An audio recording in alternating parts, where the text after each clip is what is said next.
Welcome back to the Dynasty Market Watch, where yesterday's price is not today's price, presented by the Bulletproof family of podcasts. I'm Todd Halverson. I'm joined by Brian O'Leary and Matt Davis.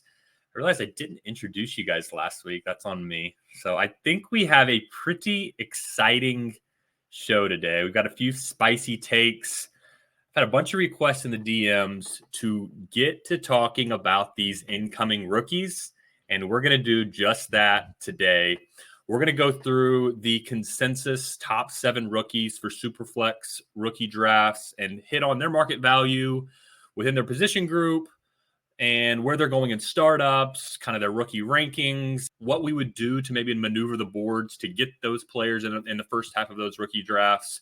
So we're going to be hitting on the 3 QBs, Caleb Williams, Jayden Daniels, Drake Maye, the 3 receivers, Marvin Harrison Jr., Malik, Nabers, and the highly contentious Odunze, and the tight end that we're all licking our chops to get, Brock Bowers.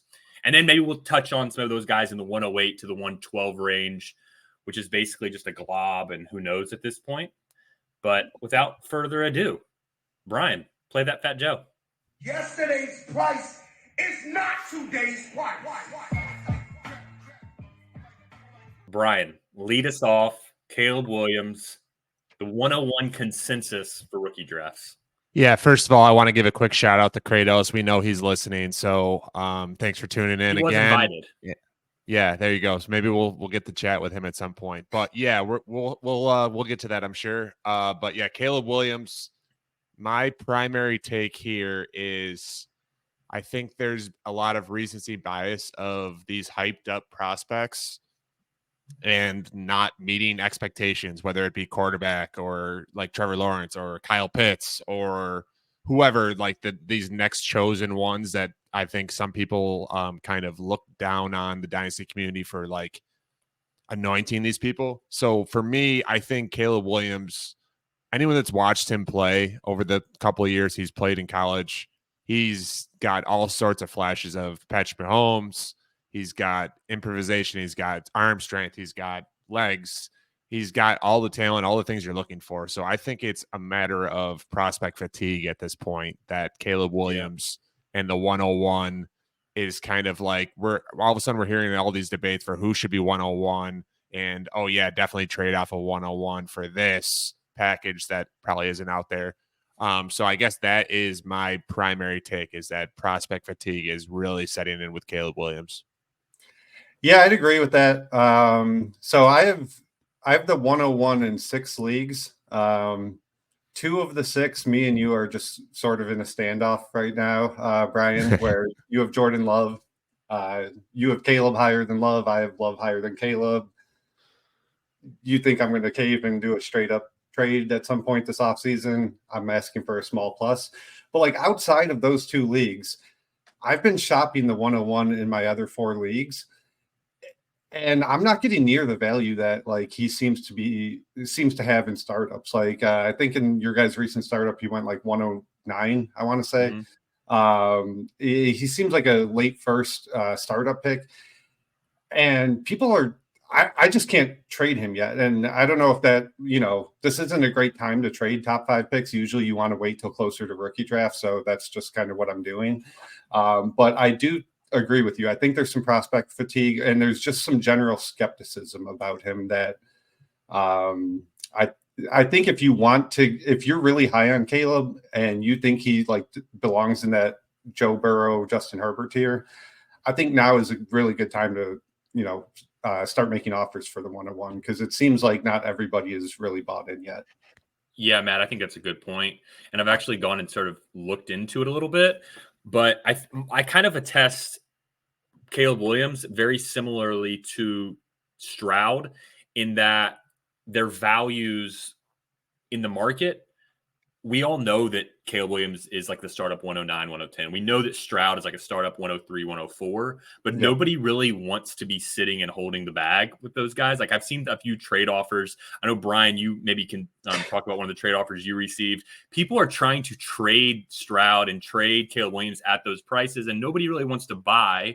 And so I just kind of feel like that there's a parallel between Stroud and Caleb Williams. I'm not saying they're the same value, but people are very uneasy about owning the player at that value?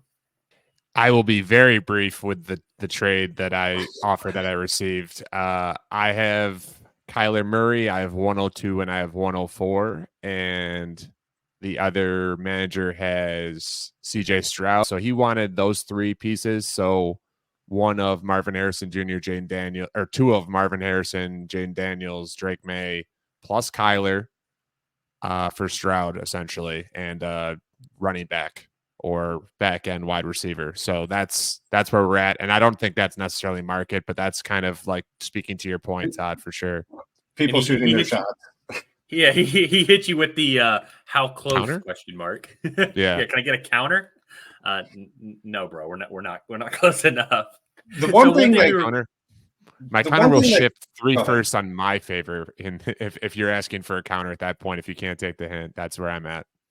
The one thing that Caleb has going for him, like you said, he has just an absolutely amazing highlight reel, all that, but he also runs. So he's always going to, he's going to have like a baked in floor when it comes to fantasy that other top prospects don't really have.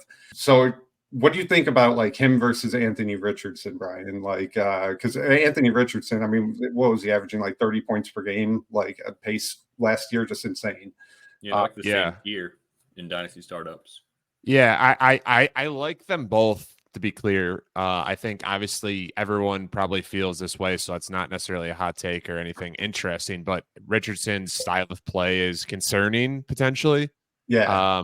But I mean, we saw in that small sample size last year, and with their coach and their weapons that they seem to be having and accumulating, that there's no reason Anthony Richardson can't take that, like, to use someone that we've maybe talked about a little bit, like a Jordan Love type of leap in terms of big plays. Might not have the highest completion percentage all the time, but elevates his weapons and elevates his overall value like pretty quickly. And if Anthony Richardson can do that, I think he skyrockets. Where Caleb is probably going to take a year to like figure things out. I don't think he's going to necessarily take the league by storm. So I think that's an interesting value proposition for sure. So when you ask that question, my initial thought is, okay, I'm going to take the conservative route of Anthony Richardson because I've seen something from him. And then I'm starting to think like, okay, so I'm saying the conservative route is 4 NFL games from, or whatever it was. I think it was 4 NFL games from Anthony Richardson. He only played 2 or 3 full games. Yeah. That's not the conservative route. Like we didn't see a large enough sample to say that the conservative route is Anthony. The conservative route is Caleb Williams because we saw definitely 2.5 monster seasons. I mean, Anthony Richardson was shit in college. If we hadn't seen those 4 games from Anthony Richardson, we're probably overvaluing those games. And was he awesome? Absolutely, he was. He was incredible in that sample size. But Caleb Williams has been one of the best prospects we've seen for 2.5 years. And you asked that question, and from the time that Brian started talking to the end, I changed from Anthony Richardson to Caleb Williams, and he's just such a good prospect, and we're really underrating it. It's funny, Todd, because you're talking about like what's the safer option. I also think Caleb Williams probably has a higher ceiling. Like, as much as I said Anthony Richardson can skyrocket, Caleb Williams has the floor and ceiling. He has a higher ceiling in fantasy, though. That does not mean Anthony Richardson won't surpass him or be better than him. I'm just saying, like, peak, outcomes, high and low. I think it's probably Caleb Williams because he has, again, like, for people that haven't watched him play a lot, he plays like Patrick Mahomes. So if he's in the right situation, he can be a 5,000. He can be a 5,000-yard passer, and that wouldn't be like crazy. He can be a 40 touchdown pass guy. That's not out of question. He's less of a runner, like in the sense of like maybe like Kyler or Lamar. He stays in the pocket with his movement often and like keeps plays alive. And really, really, like, to me, like we've seen like that. We talked about Kelsey last week. That elevates a lot of guys that maybe are less talented and or falling off a little bit of a cliff, and elevates them to something that they wouldn't have been otherwise. So he's a floor raiser for other players as well. 21 rushing touchdowns the last 2 years. I wanted to ask you guys, like, so from what I can tell, there's two main knocks on Caleb Williams. And I think one we're all going to agree is nonsense. And that's like the maturity makeup. Like he cried one time because he lost a big game. He paints his nails. It's just a bunch of bullshit, right?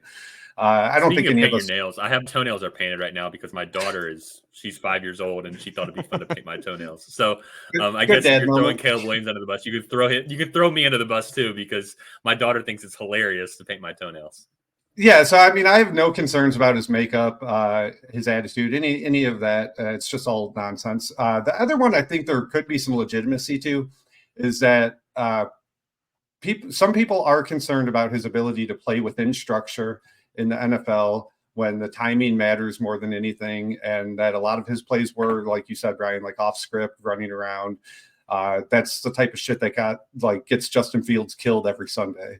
So I don't think there's a lot to criticize there. What's that?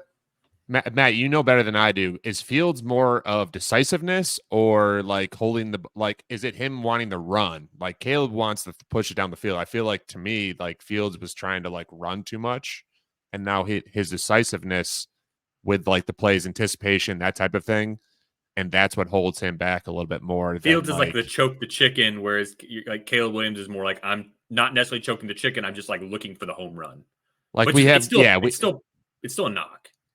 It is. Yeah. I'm just mean, is it a different knock? Like it's in the same overall, house of issues, but is it the same issue? I think they're similar in the sense that Fields is generally always looking to make a big play, whether that's running or throwing deep. He does like to take shots deep downfield. There was at times that Luke Getsy just called 3 straight screen passes, like when they were backed up in their own end zone. And I think Fields' coaching has largely failed him in the NFL. And that would be the one thing that I would point to in AR's favor over Caleb is listeners of the pod going back to October probably have heard me say this, but I love Shane Steichen. He's just a madman in all the best ways. And his pace of play is just insane. You might know this better than me, Brian, as a Colts fan, but several times a game, they're just snapping the ball with 25 seconds left on the play clock, which is very rare. So they just run a lot of plays. They got a lot of good offensive production. Got Gardner Minshew on the doorstep of the playoffs that week 18 game with the Texans. So I know Richardson is in an environment that I love. I think Caleb is going to be drafted by the Bears and go to an environment I do not love at all. I do think that matters a lot for the development of these quarterbacks. So that would be a piece I wouldn't totally overlook in the AR versus Caleb debate. I think that's definitely a factor for a lot of people's perception right now. They're assuming the Bears ruin whoever they touch, kind of thing. Can't fault the assumption. I mean, we can't really dispute that too often here. But anyways, we've talked a lot about Caleb. We've branched off into a couple other quarterbacks comparisons. Matt, why don't you hit us with your favorite of the two next quarterbacks? So either Jayden Daniels or Drake Maye. It's tough, we kind of clump them together, but yeah. I lump them together. Clump them together, sure. I don't know who to like more. I kind of think it's almost like the conservative versus shooting for the moon thing Todd was talking about last segment, where like I think Drake Maye is the safer bet. But Daniels, I think has more upside. He's a much more dynamic runner, even though Drake Maye does run. To me, I kind of see Drake Maye as a safer option. I don't think that's necessarily like reinventing the wheel or anything by saying that. But like his safer option is maybe not something sexy to some people, but like to me, I think Kirk Cousins-ish is like his floor, and not accounting for like the volume that Kirk Cousins had as well, but like that type of player as his floor, that's a pretty nice floor to have. Jayden Daniels, on the other hand, he's a little bit older, which we talked about off air. Like QB age is overrated, I think, in general, in terms of like once they're in the NFL and good situation, draft capital, etc. But like he is a great runner. He's got a strong arm. He could very well become like the next Anthony Richardson. He did more in the college field than Anthony Richardson certainly did. So that's someone I think that's going to get a ton of hype, and he's probably I kind of hinted at this last week. I think he's going to become 102, Jayden Daniels. I think that's probably a good bet or a good prediction. I do think with Drake May, just like you said with Caleb Williams, I definitely get a sense that there's some prospect fatigue here. And I think where age does matter is I think we should have to account for that. It took Jayden Daniels, like 5 years in college to do what Drake May was doing his second year in college. So like, I think some of that matters. And I do think people are trying to talk themselves out of Drake May and talk themselves into Jayden Daniels. And that to me feels like Drake could end up being a value where he slips to like 104 in the rookie drafts. And then a year from now, he's Justin Herbert. And like, it's like, well, man, why did we fade this guy? It's what literally happened to Justin Herbert. Yeah. Yeah, exactly. Yep. And it happened with CJ Stroud last year. We took him at the 106. I mean, and that is why, like, for me, I just think that the 105, 106 this year are the sweetest spots to be drafting, because it's like when you buy a house that's a fixer-upper. You're planning on recouping some value because you're going to, like, between now and the draft, that 105 or 106 is going to increase in value, sure. But you're also not baking into the fact that 105 or 106 could end up being Drake May or Jayden Daniels that drops back, because people get excited about Nabers or Bowers, and you end up getting the CJ Stroud at the 106. You get a Justin Herbert at the 106. And in the same way of like you buy a house in a certain neighborhood and it's a fixer upper, but the neighborhood value goes up because a bunch of other houses are being fixed up in the same area, and you're not even accounting for that when you buy the house. So I think that 105, 106 is just a sweet spot to be drafting. And I think you're right, Matt, that there's just some prospect fatigue on Drake May. I really only have one reservation with Drake May.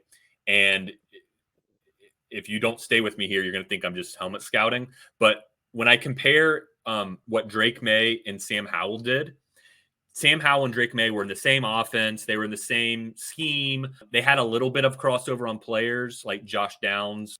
I would say Sam Howell probably had a little bit better supporting cast, but Sam Howell's numbers were a little better than Drake May's, and that scares me a little bit. Drake May has better tools for the NFL than Sam Howell, but like if I look at the yards per attempt, Sam Howell better in year 2 than Drake May, a little bit better in year 3 than Drake May. If I look at adjusted yards per attempt, Sam Howell a little bit better than Drake May, and so that does scare me a little bit. That, okay, we have this guy that has proven that he can't succeed in the NFL pretty much. And we have a guy that was in a very similar scheme that probably wasn't quite as good.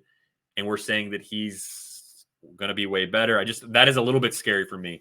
With that said, I love Drake May, but that's my only reservation if I had one on the Drake May hype train, if you will. Well, and May and Howell, I think they're not exactly the same type of player, but I believe they both play a style of what our friend David Plout likes to call bozo ball, where if you look at Drake May's highlights, like he is running around like and then just winging it, like, and that's a lot of what Sam Howell does also.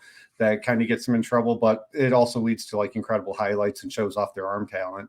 The only other thing I don't know enough, maybe you do, Brian, but Howell played with better teammates, right? With that, like Josh Downs, and I generally got the impression that some of North Carolina's weapons left, and Drake May was left with a little bit worse than what. Drake May this year had Tez Walker, and he missed the first 3-4 games of the season. That was the first year with them. He's proving at Senior Bowl that he's not the best receiver. He's fast, but like certainly not a great receiver. To me, Drake May he has a cannon. He's huge. He runs well. He's like we're talking about young. He's 20, 21. He's redshirt sophomore. He right away was awesome. So if all you did was watch the last week of the Senior Bowl and nothing else, you would come away with the impression that Tez Walker is the worst football player in the country. Like it's been a while since I've heard someone have bad poor guy. Everybody, he definitely got shit on. Bad for him by the end of it. I still think like he'll be like a boomer bust type of player. Yeah, and he might end up becoming like a value because everyone's just shitting down his throat right now. But yeah, tough week for him.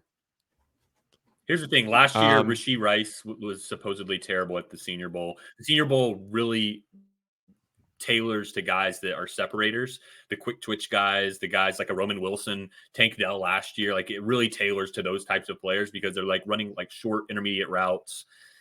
There's not like it's not like a contested catch game. It's not like the deep ball game. So like it's tough to take much from it, but you do get to see, the Roman Wilson or the Tank Dell type that can look explosive in the short intermediate, Lad McConkey, those type guys. So I don't want us to like totally breeze right over Jayden Daniels, but we kind of got to keep things moving along here. But if as of right now, just give me the cheaper one of Daniels and Maye as things stand today is kind of where I'm at between those two. That's how I feel. Brian, gun to your head, you are on the clock. You have to take one. Are you taking Maye or Jayden Daniels? I can't trade. I would take. Let's say Marvin Harrison's gone. You're at the 103 and it went Caleb and Marvin. Yeah, I would take Daniels, I think. Yeah. But that's not that. That's a bigger swing. Yeah, you're shooting for the upside. I think I lean that way, but man, I go back and forth all the time. I mean, Todd's definitely sold me on the concept of like make the decision for me, try and get back to 105, 106. Don't live with the deep-seated regret in the year later if the guy that you ended up with busts. But yeah, it's a little bit of a cop-out. But yeah, I'll take Daniels. What about you, Todd? Daniels? I'd probably lean Maye because I think that the median outcome is probably is a little bit safer. There's also, all right, so I don't want to belabor it here, but Daniels has the outcome of things don't go well at the combine between now and then. He has the outcome of, I mean, like if we look at, what was it, 2 years ago, people were taking Malik Willis at the 101 in rookie drafts this time of year, and then he just fell completely apart. I don't think that's going to happen with Jayden Daniels, but there's an outcome where instead of top 3 pick, maybe he's around that 12 mark, and that would be a clear like differentiator between Drake Maye and that could also happen with Drake Maye. I feel it's a little bit safer with Drake Maye from a draft capital standpoint. But I mean, at the end of the day, I'm going to take the one that has better draft capital. This is a reason why I'll never be on board with the rookie drafts before NFL drafts, people. Because it's just like, I don't know, it's just silly to me. You're like looking for people to screw things up, and then your league is just going to be worse off because of it. That doesn't seem fun to me. Yeah. That's the challenge of doing this, early February. Anthony Richardson this time last year was kind of talked about in like that top 10, top 15 conversation. And then he had basically the best combine any quarterback has ever had. And I think that kind of locked him into where he ended up getting drafted. So we could see the same thing with Daniels this year. So we're talking fun quarterbacks, and Jayden Daniels has a teammate that we know has been talked about plenty, Todd. So Malik Nabers, Marvin Harrison Jr., what do you got for us? So I'm to the point now, like Marvin Harrison Jr. side, let's talk Nabers right now. I'm to the point now with Nabers. Like I've pulled all the data in. You're hearing what people are saying, like film-wise. You look at his draft capital potential on mock drafts. I'm to the point now where he's above the whole group of like that massive tier of like Nico, Ayuk, Devontae Smith, all those guys. He's ahead of that tier. He's probably in the tier with like Olave and AJ Brown. And I'm very tempted to put him at the top of that tier. I think Olave is actually a decent comp for him, and he might be better. And I think that the floor range is very close to Olave, where like even if a bad outcome with Nabers, I'm probably just sitting in that like Devontae Smith tier. And like how different is Devontae from Olave? So what the heck? I'll just put him ahead of him because I think that ceiling might be higher.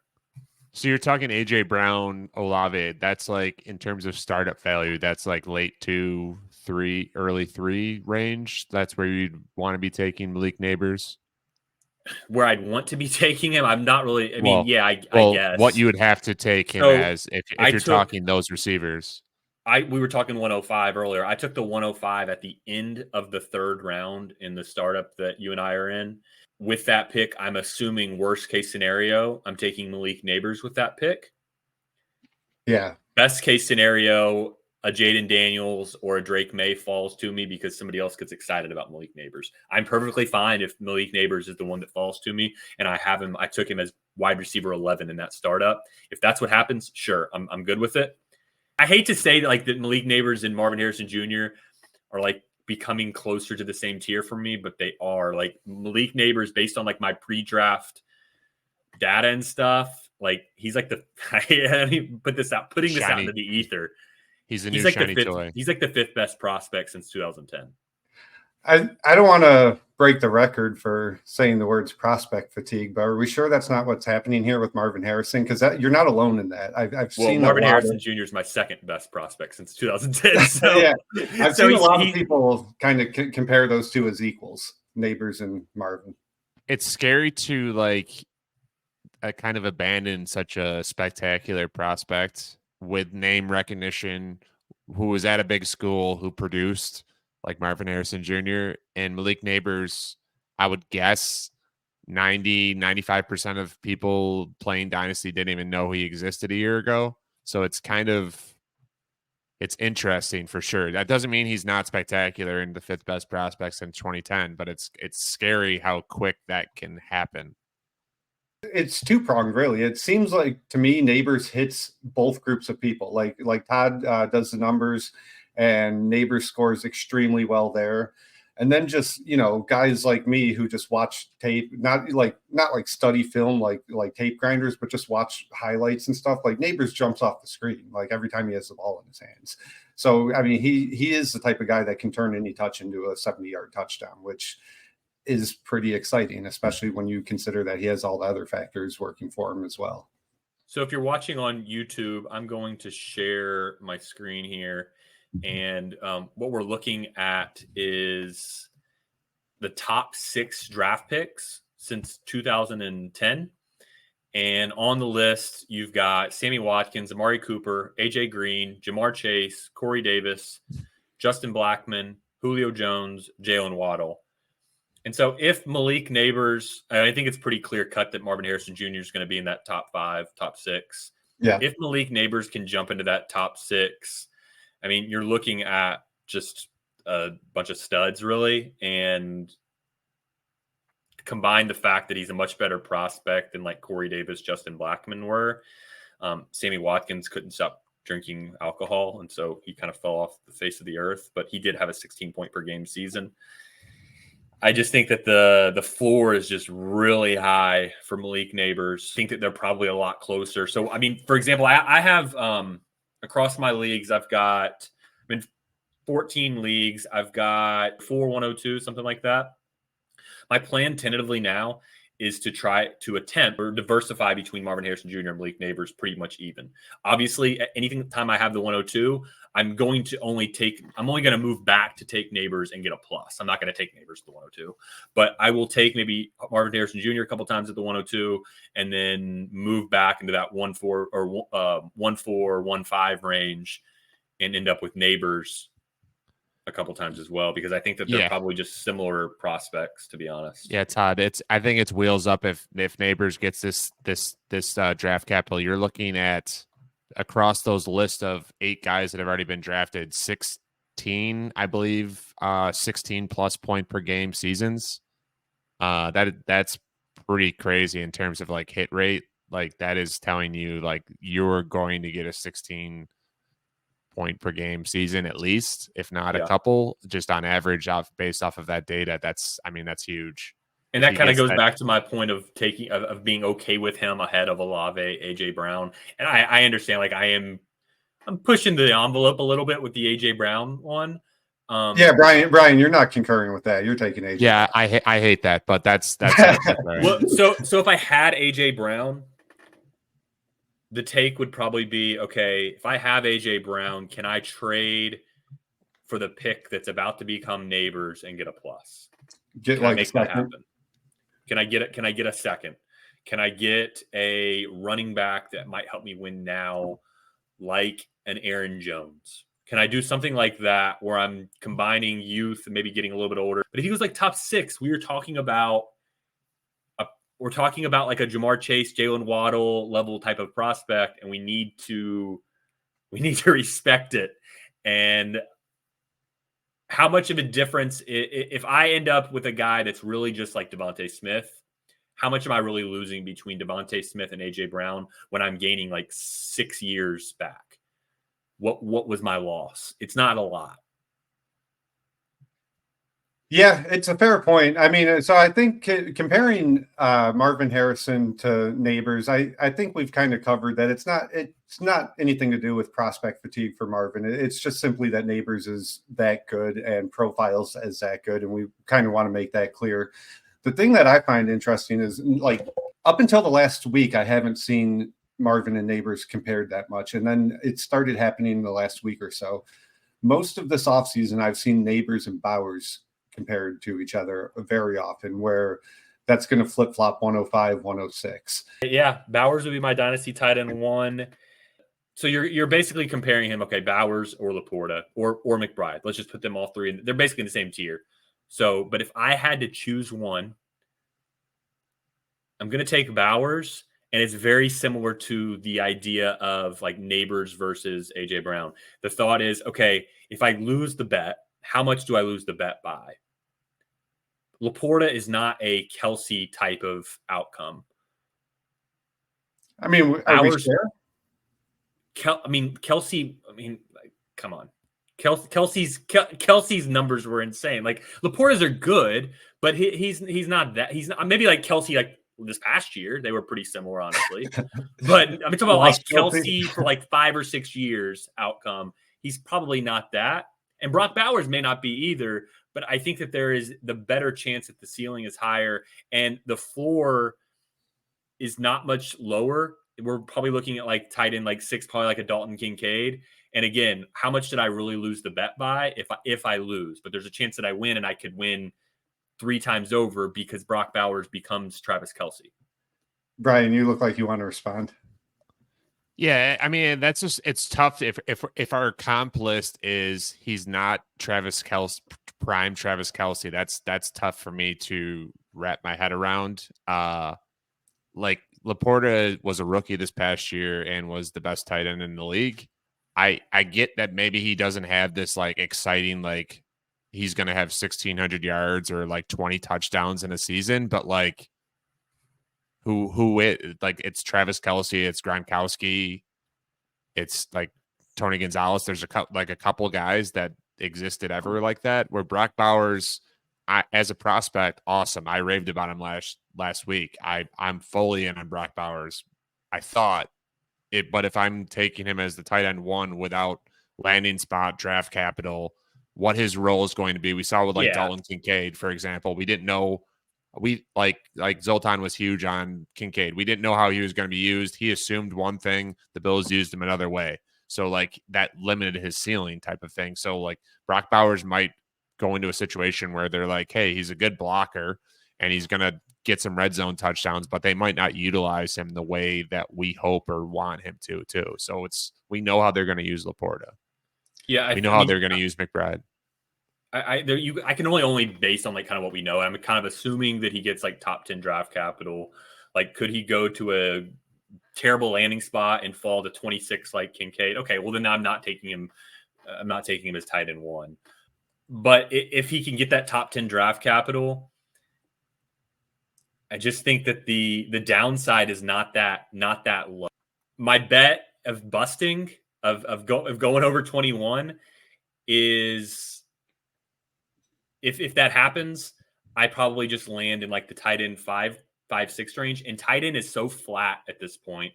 Even if he ends up just poofing into nothing, the gap between like Laporta and like, let's use just a dirty one like Komet, is not as far as that gap was 3-4 years ago when it was Kelce versus like tight end 9.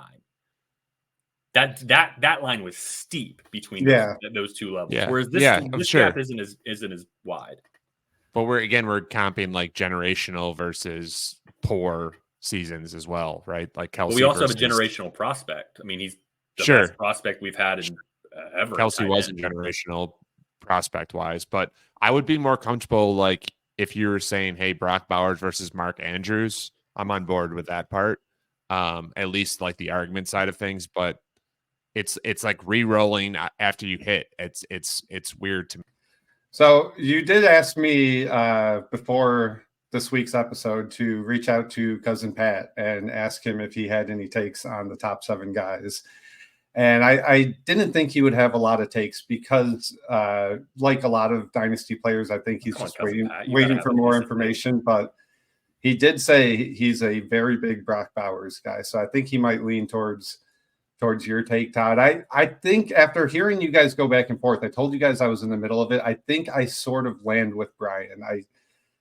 The combination of floor and ceiling that I think Laporta has already showed, and we know he has good coaching, especially for one more year with Ben Johnson coming back. He's in a perfect offensive environment for him. Jared Goff is a very good quarterback in terms of his pass catchers. He's a very, like Kirk Cousins, he's a very fantasy-friendly quarterback. So I kind of lean Laporta, but I don't think it's crazy at all to have Bowers as your dynasty tight end 1. I do think he's the best tight end prospect we've ever seen. And I'm going to completely cop out and say, like, the draft capital, that stuff's going to matter. Like, that's going to all matter on this. We'll sway one way or the other. Like, if he goes 5 to the Chargers, yeah, I'm going to be sticking with Bowers at tight end 1. I think probably a lot of people. If it's like some weird landing spot as like all right, like the Titans at 7. Now we're like, okay, like you got the draft capital. It's kind of a shit spot to go. They got Will Levis, I guess, but kind of an in-betweener. All right, he falls outside of the top 12, and he goes like, I've seen him 15 to the Colts. Now I'm probably back to Laporta at tight end 1 because he lost a little bit of the draft capital that I was hoping for. See, I would be more excited about that. Well, you're a Colts fan, so that makes sense. Well, yeah, but like in fantasy wise, like Matt's talking about like coaching and usage, and we're raving about Anthony Richardson. Like I would be very excited. I wouldn't necessarily move him ahead, but I would be more excited. Like outside of the Chargers, obviously that's like the fantasy dream spot. Everyone agrees there, but I just rather care more about the draft capital. Really, I mean, Yeah. I want a good landing spot, but I care more about the draft capital in that. If he goes like 6, 5, 6, 7, 8, that means the NFL is telling us this dude. I mean, we know he's a stud, but like now the NFL is agreeing with us. Like this dude's a stud, and we're going to get him involved. Unless you're Kyle Pitts and you go to Arthur Smith, and you combine that with maybe an average to above average landing spot or a smash spot with the Chargers is where things could get really sexy. And the one spot that is kind of jammed in there that I don't want to see any of these guys go to, I just want them to take a lineman or some shit, is the New York Giants at 6. Like, not a DeBall guy, not a Daniel Jones guy. Don't think they have a lot going for them. Just not a situation I want any of these top rookies to land in. So that seems like that's a receiver spot, and it might be this receiver we're about to talk about next, which seems to be like the consensus 107 Rome Odunze.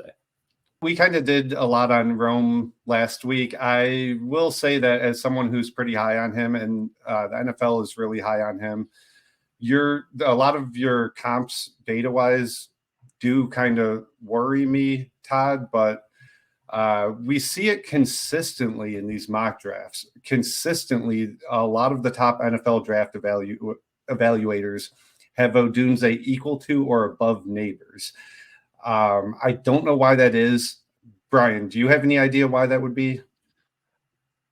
They're dumb. I think it's laziness probably. And they said, hey, this guy had this many touchdowns and this many yards. And that's like Kratos. Follow Kratos the fourth. Yeah, that he just keeps retweeting the gross yardage for the last season. Sports reference. I keep replying to anything he says and just quote tweeting that stat and I'm just like low key trolling. I don't think he has any idea. He just wants the misinformation to keep getting spread. But it brings me to a bigger topic.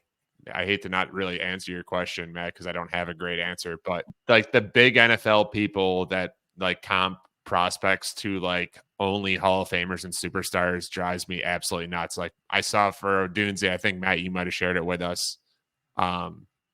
As Odunze as the next Larry Fitzgerald, and it's just like, what the fuck? Like, let's let this guy get drafted. Let's let him do anything before you compare him to like this Hall of Famer. Like, compare him to like, I don't know, Mike Williams out of USC or something like that. He's a big guy that did really well in college, and we'll see after that. And you can shift that. It doesn't mean you're an idiot, but I think you look like an absolute moron when you're just saying, I need to give someone a name that they'll recognize and it'll pop so that I get more clicks and shit like that. Drives me well, Mike Williams is a great segue, and appreciate you taking me up there, Brian, because what we're looking at on the screen here, if you're on YouTube, but if you're not on the podcast, I'll let you know. But we are looking at a list of top 12 draft picks that had less than 2.5 yards per team pass attempt in their years 2-3 seasons. So last week, I talked a little bit about this. Yards per team pass attempt, it's your receiving yards per game divided by your team's pass attempts per game. And there's a lot of signal for this stat. It really shows a strong correlation to fantasy success.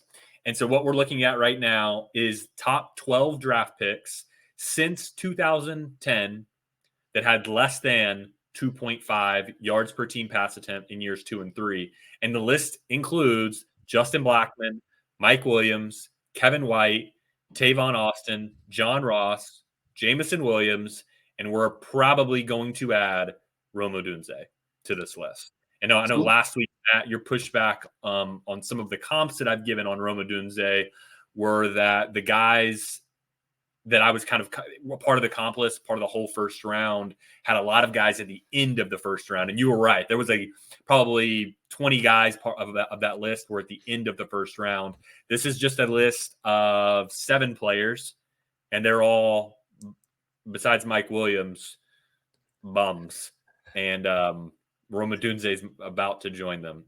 Yeah, we don't have to go through like the whole list. For anyone that is listening on Spotify who's not seeing the screen, it's just Odunze and like 6 guys who are terrible, and Mike Williams who's fine, but like just really quick. So if we were talking about the top 12 picks, and then now here are the top 12 picks with a greater than 2.5 yards per team pass attempt since 2010, and it's a who's who of fantasy studs. I mean, quickly go through them: Sammy Watkins, Amari Cooper, AJ Green, Jamar Chase, Corey Davis bust, Julio Jones, Jalen Waddle, Mike Evans, Drake London, TBD, Devontae Smith, Garrett Wilson, Chris Olave, Odell Beckham Jr., and Malik Nabers and Marvin Harrison Jr. will join that list.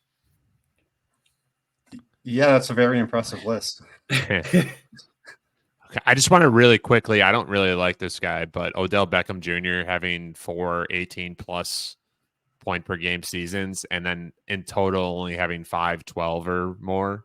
Like, that was like peak, like elite, and then non-existent because of the injuries and stuff. It's kind of crazy. We got robbed of like another Julio Jones type. Him and Michael Thomas both, really. True. Historically great starts to their careers, and then just completely fell off a cliff, like in their when they should have been entering their prime. It's kind of bizarre. So that wraps the 101 through the 107. I think that'll be pretty consensus, at least through the combine and probably up until the time that we get draft capital, that those will be your top 7 players in, mock rookie drafts. Let's look at like the 108 to the 112. This is where, to me, like I was talking about taking Bowers over Laporte. I was talking about taking Nabers over A.J. Brown. For me, the 108 to the 112 is where things just like fall off the map for me. And I'm really uncomfortable with these guys. I don't see anybody that I can like point to and say like, this is a really good prospect. He's going to be a steal on draft day. Like, I don't have that guy right now. Maybe draft capital will help it out. But Brian, I know you've been at least talking about being bullish about this range. Yeah, I'm buying 108 to like 202 right now, because I think talking Xavier Worthy, Troy Franklin, Brian Thomas, there's the 3 quarterbacks that we haven't talked about, Adonai Mitchell. I think a handful of those guys could. I think it's just a good value play right now to buy those at the cheap, and then you could sell them at draft time, like rookie draft time. I didn't like what you're seeing, but like all of those guys could definitely, like Brian Thomas out of LSU. He's the one that stands out for you, right? Brian Thomas, if he gets draft capital. Yeah. To me, like if he gets draft capital, like it seems like the NFL people are saying he is, he had a great year.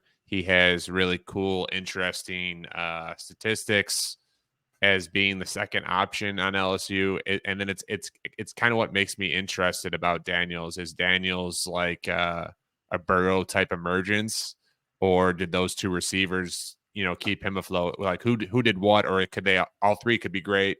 I don't know, because it could be like Chase, Jefferson, and Burrow. I don't know.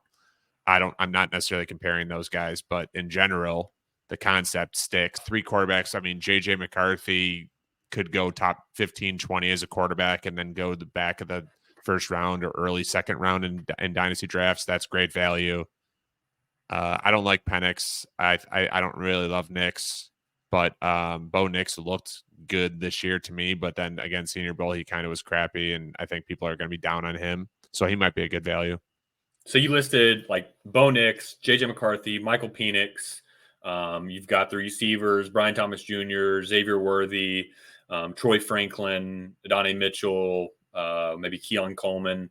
There's like a big list of guys. Basically, the guys they get the best draft capital. Matt will probably go in that 108 to 112 range. Who are your top targets in that range as things stand right now? So I do love Xavier Worthy, just based on, again, not really deep diving into him yet, just kind of seeing him on Saturdays over the last couple of years. I've been really impressed with his separation. I think he plays bigger than his size. There's a lot of really cool clips going around of just him being able to create what they call like space in a phone booth type thing, where he can get like really open on a short route. I think that helps him a lot, especially down in the red zone. There's a lot I like about his game. I think he's the most talented receiver in this tier. I don't have a good answer for why his freshman year was his best year, though. So I know he kind of gets knocked a little bit, like probably in your model, Todd, and in some of the other analytics models. There's some concern about why his sophomore and junior year fell off. And I do think there was a lot of people that have watched the film and have watched a lot of Texas games do kind of blame his quarterback. I don't know how to say this guy's name. Quinn Ewers. I mean, my pushback is like, how good of a college quarterback do we need? Like Quinn Ewers is going to be drafted probably in the first round next year. Like, it's just tough for me to. The main knock I've heard is that he consistently.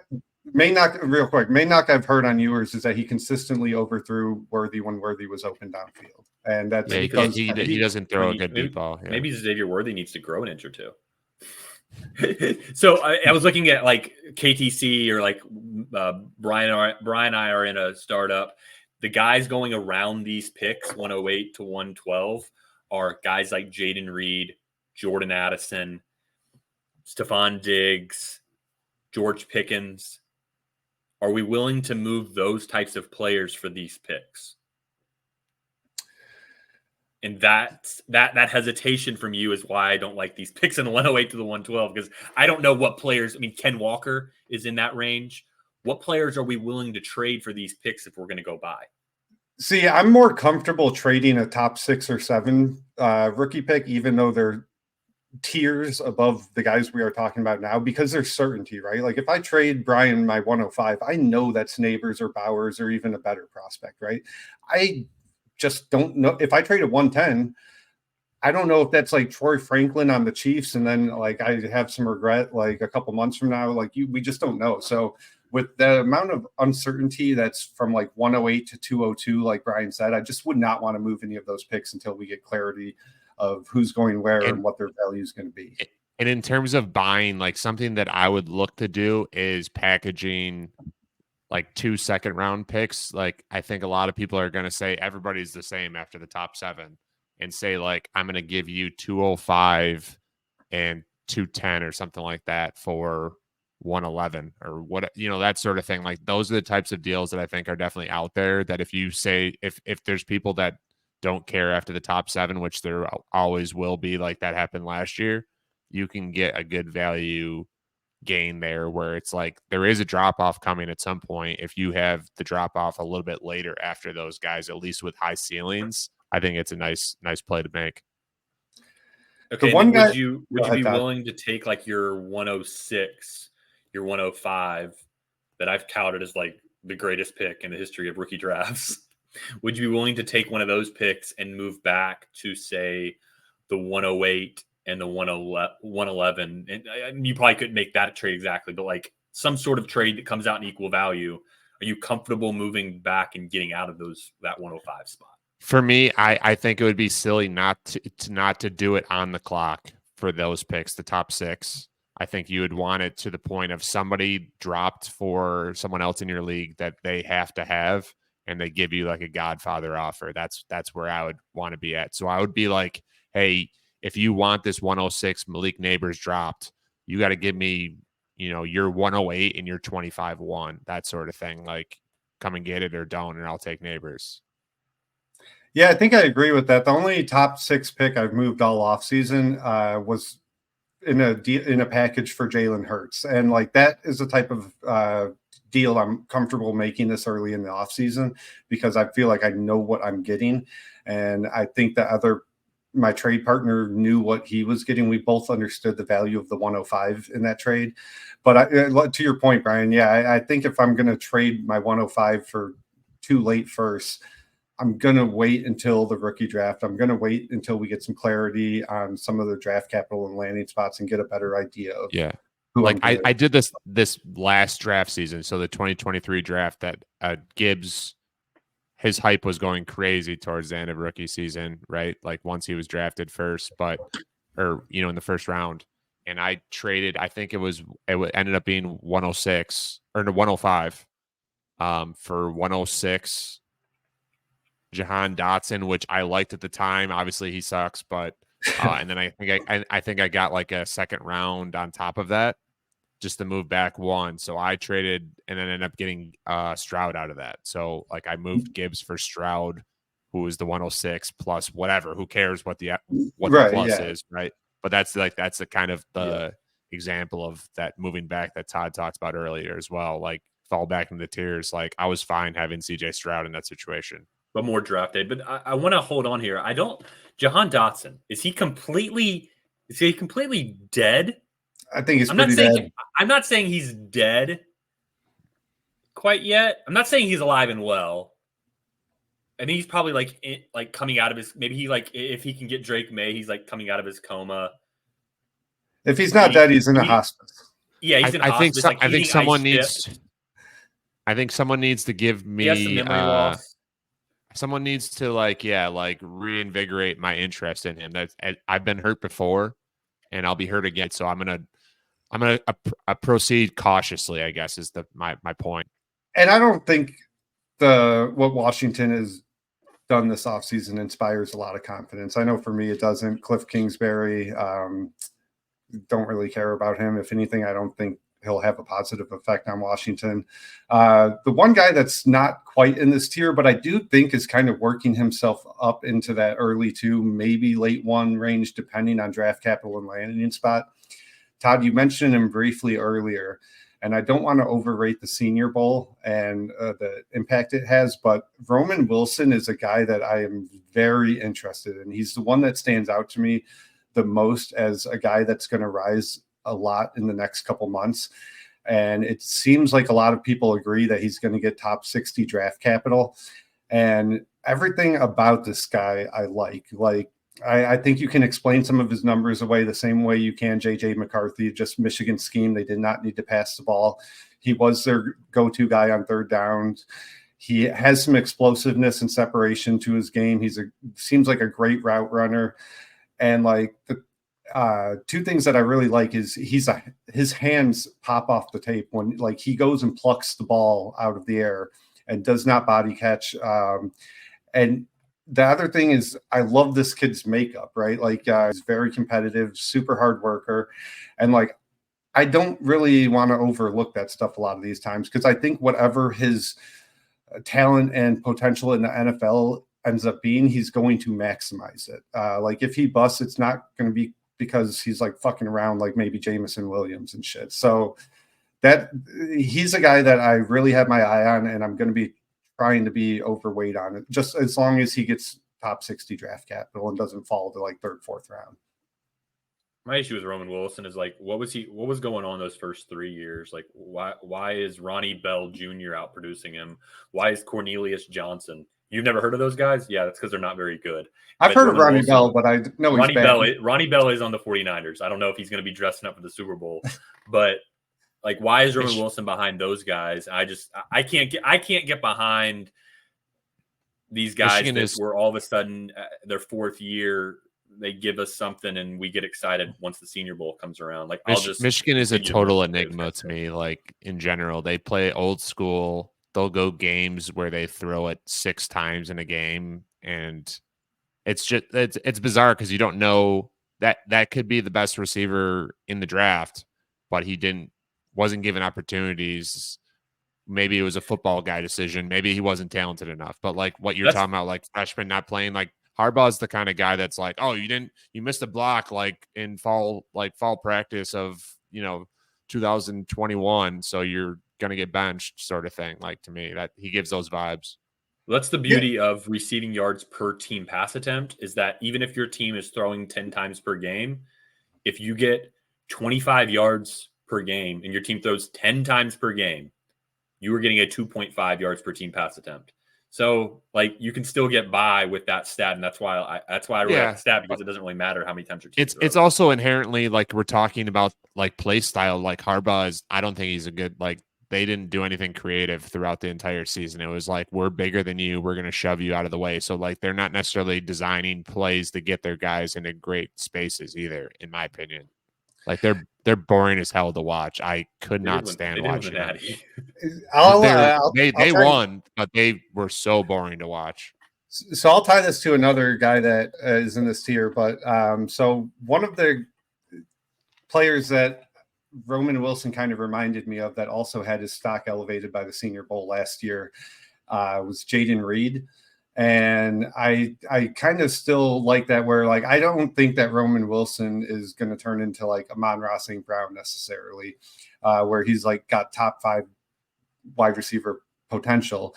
But I do think he's the type of guy that goes in like the mid-second of rookie drafts and then raises his value throughout his rookie season. That's what I would kind of compare him to. And to like tie this back around, Keon Coleman outproduced Jayden Reed at Michigan State. And I would definitely rather have Jayden Reed right now than than just guessing on Keon Coleman. But Todd, do you have like any kind of Keon Coleman thoughts at all or takes? Or I don't know if you've had the chance to run the numbers on him. I don't know. He's probably not very good. I mean, and here's the thing: you're always gonna have outliers. Like we're gonna every year there's gonna be guys that come in and they're like, oh my gosh, this guy's good out of nowhere. Like that's gonna keep happening. I just don't want to bet on them to happen. That's all I'm saying. Like I want to, like if I'm playing blackjack, I want to play as by the book as I can. I don't want to hit on 14 when the dealer's showing a 6. Like I'm just going to sit back and hope the dealer busts. I just don't want to bet on them. Well, do I know that I'm going to miss on a Jayden Reed? Do I know that if Roman Wilson becomes a stud, do I know I'm going to miss on him? Yeah, I am. I do know that. And I'm okay with it, knowing that I didn't bet on McCole Hardman, Sky Moore, Tutu Atwell, all these other guys that. I think it all depends for like Roman Wilson. I think what you said is a great example, like the blackjack analogy for sure. But if Roman Wilson is, I don't know how much hype he's getting, but if he's like a 3rd round rookie pick, that's a lot better bet. Right. If we're moving him up into like he's a early 2, I think it's a bad bet. It's a bad bet. I think he's going to settle in the early to mid 2. Because I just casually following a lot of these Debbie and Dynasty people on Twitter. Like he's starting to pick up steam. And then I agree with Todd. That's a bad bet. Like it could hit. You might win on bad bets, but you more often than not lose. You like look at guys that went in the 2nd round. Alec Pierce, there's one that people got excited about after combine or whenever it was. Or you look at Kadarius Toney goes to the Senior Bowl and performs well. These guys, like there's just so many of them that get hyped late and we forget about them. Tony, But the one that hits, polar everybody gets opposite excited. of He's Roman not hurt Wilson in though. terms of Tony's makeup not hurt. there. Was made that very clear. I don't know if he told anybody, but he's not hurt right now. Yeah. The receivers that I kind of like from that 108 to 112 range that I'm kind of like, they're interesting are Troy Franklin and Xavier Worthy. They're going to be guys that what you hope for is they run a crazy 40 time and the NFL gets really excited about them. I don't really care about their 40 time, but I know the NFL cares about their 40 time. I think I posted on Twitter before, but there's been like 3 guys since 2014 or something that have had a greater than 4, 5, 40 that have gone in the first round. And you need to be inside the 4 5s. Did you see the graphic that the Senior Bowl was like tracking different players in the Senior Bowl's like game speed, which is I think is a really cool thing if they start doing that, more of that, like game speed versus like the like underwear Olympics, like that's a really cool data point potentially. No one jumped out at me good or bad, but like it was interesting to see that. And that came up last year with Puka Nacua. The Rams, there was a story that the Rams had game speed data on him. It was like, this guy, like, I think he ran like a 4.6 or 4.57 or something. And the Rams were like, this guy was one of the fastest guys on the field in several different games. So, and you kind of saw that during his rookie year. He definitely plays with better speed than he kind of showed at the 40. And there are players like that's the case for. Yeah, there's been 7 guys since 2014 to run a 40, or actually Drake London. I'm counting greater than a 4.5. So like if you don't run sub 4.5, it's gonna be tough for you to get into the first round. Is really all I'm saying. Yeah. And I think Franklin's gonna be somebody that kind of is in that JMO, and maybe he's not an idiot like JMO. So maybe we can get maybe he can pop. Maybe Xavier Worthy can pop, and we've got a couple guys we can add to that 108 to 112 range that I feel more comfortable with because I don't feel good about them right now. All right, so that wraps us up. Thank you for joining the Dynasty Market Watch presented by Bulletproof Family of Podcasts. We will be back every week this offseason after the NFL Combine. Like I said, we're going to start hitting more on rookies outside of the first round when we have a clear view on draft capital. Next week, we're going to be discussing Dynasty Startup Strategy, so look for that. You can find us on Twitter. Brian is at Brian_O'Leary1. Matt is at Dynasty Peasant. And I am Todd at Dynasty SFlex. Also find me in the Bulletproof Discord. Would really help us if you give us a rating and review of the podcast. Thanks for joining. Everybody knows Shaq and Lillard of rap, but don't sleep on former Celtics great Dana Barros and his hit song on YouTube. Check it. One of my favorites.